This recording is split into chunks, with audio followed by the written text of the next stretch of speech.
It's getting ready to rain again. We have had massive storms, massive rains. I've lost quite a bit of plants because of so much water. It's not a gardener's issue. It's an environmental issue. It's a mother nature issue. So I wanted to show you all something because especially for my new gardeners. Now, I know my old gardeners already know it ain't nobody's fault. It ain't your own fault or whatever. But I believe in complete transparency on my channel. I believe that when I'm teaching and talking and learning and showing that transparency has to be at the forefront. That being said, I like to show the good, the bad, and the ugly. So when things work, yes, I'm here showing you, oh, look what I did. Look what the Scaredy cat gardener got going on in her garden. But you also need to see the failures, the things that didn't work, the things that go wrong. So today, I've got something specific I want to talk about. I want y'all to look at this watermelon. And I've got one hand over here with this camera, so please be patient. This is the one I hand-pollinated 2 weeks ago. And it was growing. You all saw it. It was so fast. And now look at it. Yellowing, shrinking, rotting from the bottom. That's blossom end rot. I know it's tempting to blame yourself. It's bad. But the real culprit here is all this relentless rain. Okay?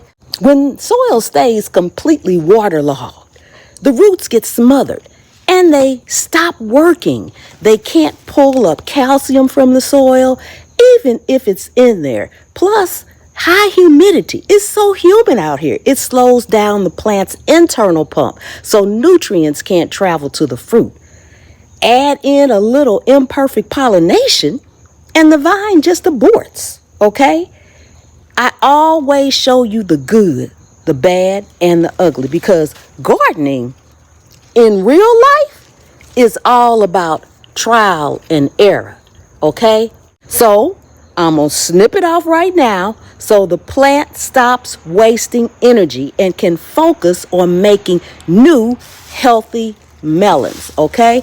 See, I've got more to pollinate. Once I can get one at a certain size, then I will cut off all the other ones that may be starting. This is a good one that I will probably hand pollinate in just a few seconds, okay? Here's one up here that's not going to work because as you can see, its flower has already closed. It's going to abort.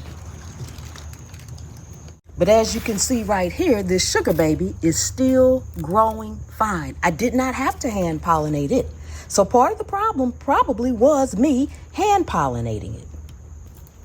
This one over here on my table, it's growing fine as well, okay? It's doing just fine. And when I say part of the problem is me hand pollinating, I mean just that. I probably didn't do it enough. Quite right? Who knows? But it's what happens when you garden. So I hear a lot of people say, I kept trying, nothing worked. If at first you don't succeed, seed and seed again. You keep trying. Drop some more seeds if you can, okay?